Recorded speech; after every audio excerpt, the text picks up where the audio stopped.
Thank you very, very much, Eefje. You can see already some clapping hands there. Thanks for the very concise presentation and also for the many things that you have done. So 2024 for you was a very successful year where you had lots of different outputs, starting with the working paper and the video and the various meetings and conferences that you participated and organized also. And I think that is super, and that's very much appreciated. I'm looking forward for questions. And I also have actually 2 questions myself. Maybe let me get started with those, and then in the meantime, others can also think of questions. The first thing in the meeting that you had in Accra, did you also have African funding agencies on board? Did you have, for example, Africa Union Commission or somebody like that on board? First question. Second question. You had a chance already to discuss some of the recommendations with some of the donor agencies. Have you had some feedback already on the recommendations, or is that something that you would expect in the online meeting that you plan for next year? Yes, so indeed, at our workshop in Accra, we did invite FARA, but unfortunately they had another meeting, I think a bigger meeting in, I don't remember, maybe it was in Senegal. Yeah, I think so. But we did have somebody from Tertiary Education Commission of Ghana. We had also in the video, you could see somebody from the network of African science academies. So we did try to also get people who are more into science policy and not only from research themselves. And then your second question was on feedback. Yes, I think, yes, there is interest. I mean, that was also a bit of the selection criteria of the funders that I wanted to look at, is that they also have interest in and explicitly looking for funding transdisciplinary research. So yes, I have, for example, that Dirk Schoris, he was on our panel in Utrecht, and he was actually representing the BMBF. So even Pia Zeido had expressed interest in attending the panel, but then I had to hand over to Dirk. But yeah, also from the Ministry of Food and Agriculture, I have gotten a request and have a follow-up meeting next week to see how we can continue the conversation. And yeah, so there's interest in learning from one another and in having this dialogue. Cool. Okay, thank you. Okay, Michael, please. Yeah, thank you. Thank you, Eefje. That was a very good starter. And I have several comments, recommendations, and questions. First of all, you said you recommend to have criteria on for the selection of transdisciplinarity in the projects. Have you thought about also recommending to have members in the selection committee which are not scientific members? Because it seems to me that criteria is not enough. You need representatives of these non-scientific communities to really represent these ideas, whether it's women or local communities or the private sector or whatever the call is about. Will be, of course, make it more difficult, but I think without the representation, you do not have these criteria really pushed through. Second point, again, a question. Have you looked a little bit into the experience of BMBF and the FONA in Germany? Because I have the impression, but I'm not very sure. Do not have so much experience. I have the impression that in Germany, transdisciplinary research and funding of that research is much more common than in foreign countries. Of course, there are some preconditions. For example, many of these non-scientific members in Germany, of course, are entitled to receive money directly from the BMBF, whereas with international partners, it's always the one of the biggest challenges is that how to channel money to entities which are not under this umbrella, no, and are not credible enough, simply because they are not known. But I think there are certainly a lot of things to learn from German transdisciplinary research. And I have the question, of course, could you look into that? Next question is, are you aware of the work of UNESCO German chapter? Mrs. Hornich, who is the chair of this UNESCO commission, they have very recently published a paper, Gleichberechtigte Wissenschaftskooperation weltweit. It's more about science, but again, I think a lot of ideas are there how to deal with foreign partners, because you have these special challenges of unequal partnership also among the scientists. Not necessarily about the quality of the researchers, but simply because the funding. Yes. Okay. Two others. I don't know how much time we have. Maybe I think enough. I can. Okay, because I also okay.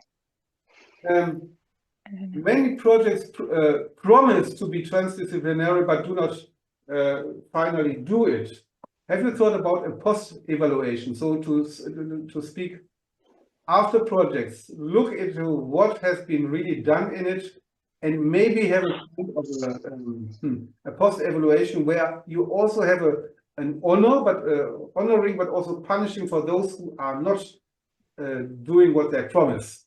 Because up to now, every project is looked in isolation, and there is never a follow-up, and never there are consequences of not fulfilling all the promises that have been done before. Just a suggestion. And the final is, think about FARA as a forum to spread your ideas, maybe a knowledge cafe on this funding. I think there is a lot of interest out in Africa about how they see, you can enlarge your field of expertise when you use FARA as a knowledge broker. Thank you. That's it. Just on the last one, Michael. So FARA was also the ones who did all the videographing and reporting on our workshop in Accra. So although they didn't have official attendance, they did have their video team attending and supported in making the video. So definitely. But I was talking about the not about the video making, but about using FARA's global communities. Sure. I just mean to say that we have been collaborating and that we are working on it together already. I'm trying. I'll try to go through your list of questions and comments and recommendations. So what we did is what I did right now in the presentation. I highlighted some of the recommendations, and in the working paper we actually listed different recommendations with a short description per stage of the funding framework. So there we also touched upon this question of what kind of members are part of the review panel and so on. Then indeed, as I explained, I focused on German public funders, so BMBF, and I went into more also the relation between transdisciplinary research and the FONA, or the Research for Sustainability program under the ministry. And what you could see is, yes, so there is a lot going on within the BMBF, linked to and unrelated from the FONA program. So for example, last year in 2023, they have just published a new participation strategy within where the ministry also wants to promote more participatory research and also see how they can actually promote this within the German science system. And So yeah, all these three funders that I looked at do have this intention and have been working on transdisciplinary research. I also see there the word also is very prominent. Yeah, the concept of transdisciplinary research outside Germany and outside certain different research communities. Other maybe terms are being used more frequently, speaking of this similar participatory action research, for example, or convergent science, but similar ideas. And I would say that, for example, European Union and also different funders outside Germany have also a lot of experience with funding transdisciplinary research. And so a learning can be from both sides. Yeah, I've also you're referring to UNESCO publication, and I've also looked a bit more into discussions going on more North-South research collaboration per se, not only within transdisciplinary research projects. There was an interesting panel, for example, I attended on the, what is it called? It was a conference on African studies in Germany, yeah, where they had a whole panel on this topic. And so I think there's lots of things going on. And actually also at the conference on inter and transdisciplinarity, there are quite a lot of other people also working on this topic of how funding conditions can match for transdisciplinarity. So there's lots of, it's not like rocket science, more people are working on the same topic and we can learn from one another. Yeah, we really focused when you come to post-evaluation, to be honest, we really focused on this, I call it problem definition stage, this early stage in the funding framework and in the research, and deliberately didn't look at, for example, evaluation, just out of trying to narrow it down to a feasible project, so to say. But there have been some publications also on how evaluation can be adapted more to also capture the actual transdisciplinary character of and transdisciplinary outcomes of projects. So there are other people working on that as well. And yes, Farah, I already responded. We have to work together on ways to get this moving forward. Thank you. Thanks, Eefje. Are there any other questions, please? Or maybe those of you who want to ask questions can just show a hand so that I know how many questions are still coming. We still have about 10-15 minutes time, so there's still ample time for more questions. If there are no at the moment, maybe I can come back. Maybe I can come back with some observations. Since quite a number of years, probably about 20 years, I've been reviewing projects, primarily for the European Union, for the different framework programs, but also for some German funders. And what I found interesting is, and also I've been working for some other like CGIAR programs, reviewing proposals. And what I find always quite interesting is the European Union, the Commission research, the framework programs, to me are always at the forefront when it comes to these more, recognizing the need for transdisciplinarity and also encouraging the project proponents to look into those. So there are certain questions that they have to respond to ensure, that they have certain topics, gender topics, social sciences, included even in natural sciences projects. And one of the suggestions that Michael just made about the composition of the review teams, the EU years back has started having rather large reviewer teams, but they made sure that in every review team there was a social scientist for the natural sciences proposals, which was a very interesting experience. Because sometimes they looked at the proposals in a completely different way than the natural, the disciplinary reviewers. And that was very interesting, because sometimes there were proposals that somebody thought were very bad, and the social science colleague said, but it's very good because it does this, this, this, and this. And that was an extremely positive also learning experience for the reviewers. The fact that there is a different viewpoint and that there are other aspects that one need to see. And these people often said, I'm absolutely not a subject matter specialist, but I'm looking at it from the point of, the inclusion of certain stakeholder groups or something like that. And that was very good. So the EU has probably more money available for their review teams than some of the national agencies. And I remember one case where there were 4 or 5 reviewers per proposal. That's an absolute luxury that you will not find anywhere else. Yeah. But just as an example, that there are certain funders that seem to be already quite en route with this topic.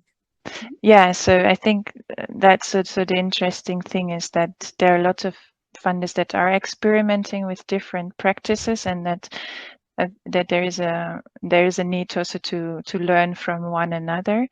And of course, it's something that also came up during our panel, for example, in Utrecht, is that there is little funding for review processes under BMBF, for example. But this is also crucial, yeah.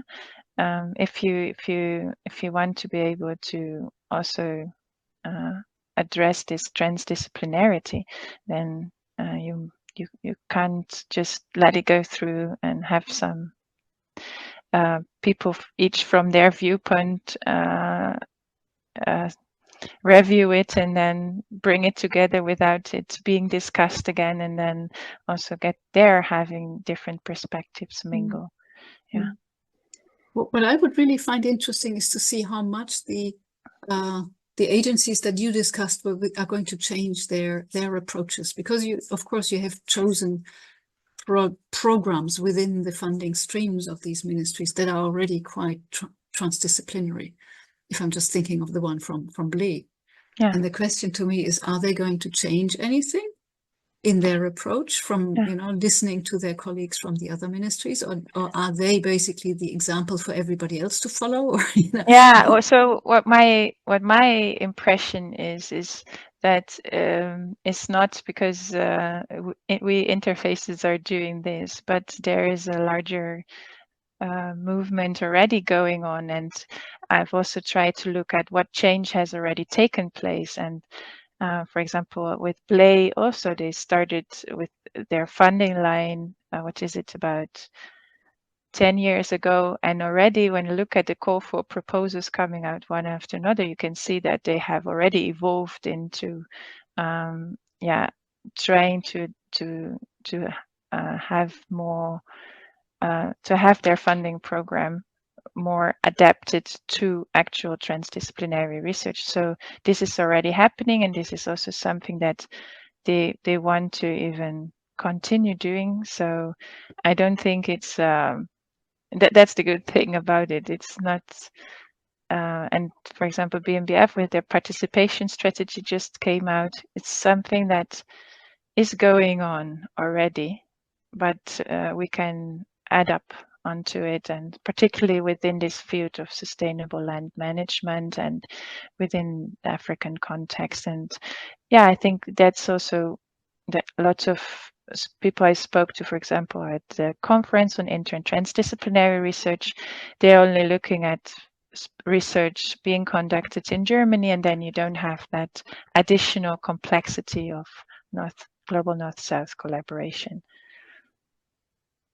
Yeah, so it's a complex issue, certainly. Carina, please. Yeah, thank you. Now that you mentioned that BMBF participation strategy, I just wanted to mention I was at that FONA forum last month, and it was like incredibly participative. It was like really, really nice, and people from many different research areas coming together. And they had a really nice strategy in moderating those exchanges. So my thought was really, okay, that should be really done also in other contexts and not just in Germany, because it was a very German event, but the and the outcome was really great. but this in a like international or more like intercultural setting would be even more efficient. And from what I understood is that this would also be the goal for the future, to replicate those kinds of formats. But I wanted to mention another point, because we were talking about it a lot about the adaptations that are possible from the funder side and on proposals. But what I also really appreciated was the video you shared and the women researcher who was saying that, okay, we just see a proposal or funding, and then we look at it and we kind of see what's in it for us, or we kind of develop our own interpretation, our own take on it, and localize the content to what is needed in our research environment or in our realities. And I think this is a very important aspect as well, a very important skill. So maybe you could elaborate a bit more on that. Have you also maybe observed a stronger confidence on African partners or with African partners, for example, to really turn around funding in a way, like in a clever way, to just do what they already want to do, and yeah, do that in an existing framework, you know, to really make it usable and make it valuable for the respective context. Yeah, well, she was actually referring to a specific research project which was called LIRA 2030. They have also, which was a International Science Council funded program, particularly on transdisciplinary research within the African context. And so within that program, there was a lot of space given also to local research teams to then develop their proposal and have funding for going from the bigger picture to the more local context. So I think it's not only about your own individual aspirations, but you're also caught within that structure, within that funding program, which is setting certain conditions.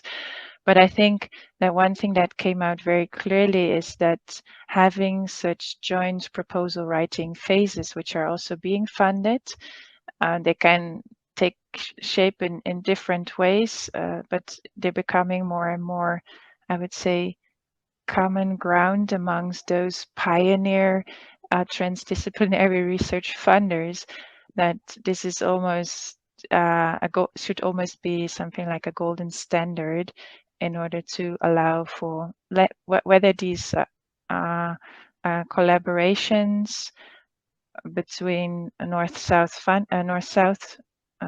partners within the research team, or whether this is between researchers and communities or practitioners. I think such a phase where more time and money is spent on developing the research ideas is, has really gotten a lot of positive response from all the people I spoke to. I think, I don't know, was it you in your presentation, or was it somebody saying in the film that these writing phases, the proposal writing phases, are also a test whether the team fits together, right? Whether the team is I was citing a colleague from the workshop. That comes back. I mean, then we come back to Michael's issue of, is there some kind of monitoring on that? What's the consequence? Or is the team honest enough if it doesn't work and says we cannot work like this, we need different partners or something? And that is, I think, oftentimes the question and the issues, isn't it? Once, the ones that I know of that fund a pre-writing phase, a pre-proposal phase or something like that, they usually then usually you already have your funding secured, more or less, and then they give you some time to elaborate on the proposal together. There are a few ways of then actually using that right phase or planning phase as a test ground, isn't it? Yeah, well, for example, it is very difficult. It does happen, but I mean, in different settings, but there are different ways of going about it. But for example, in the LIRA 2030 project, they really made it part of the selection process. Of course, how the teams work together, or No, what was and the that output of this that common yes, and that proposal? that not everyone was funded who was part Okay. of the proposal writing phase, or of this. That they Okay. had more team building and training on working together as a transdisciplinary team. Yeah, so there are ways, there are people, there are funders, yeah, that are actually going through that and finding ways. But of course, there are always challenges coming up again if you try to be innovative. I think, to be honest, the funders would have to say we'll fund a little less, fewer projects, but the projects that we fund, we put in more efforts in making them really transdisciplinary. Because of course, it has funding it implications. takes resources. It has funding implications. So yeah, like so anything, if you maybe instead of 10 projects, they only can fund 9 projects, but with the 10% funding that they basically save, they can then ensure more of these transdisciplinary processes. yeah, well, these are very political. Yeah, those are political issues. But that's how what much it boils money is down to available in the for end. funding at all. Yeah. Okay, let me just have a quick look into the round, whether there are any more hands, any more questions, any more examples, maybe also of challenges that any of you may have faced in preparing transdisciplinary research. I see a lot of black screens, so it looks like people are happy. Happy with what you presented, Eefje, and impressed also with the amount of results that you managed to get out of this year that hasn't even ended yet. Congratulations to that, and thank you very much for sharing with us. This is a small group today, but nevertheless, and I will also send it around in emails. I think Eefje's presentation was a very good example for using this colloquium to report on work in progress. Not everybody will have to report on videos and working papers and conferences and workshops, etc., etc. But I think especially for the PhD students amongst the group here, amongst you, do not be shy and feel free to present some of your preliminary results also during the colloquium. We still have a few empty slots, a few vacant slots for the first half of next year, and all of the slots free from September onwards next year. And it would be really nice to have more of the ongoing work being presented during the next set of colloquium presentations. So we had some external speakers. We will have a very interesting external speaker next time, 5th of December. Please note, we'll have Professor Eva Verzin, who will talk about participatory breeding experiences. She was with ICRISAT for many years in Mali, and we'll talk about that. And we also had this year several presentations by the project teams, giving an overview of, the project's progress as a whole. But I think now is time to also look a little bit deeper into the actual activities by individuals.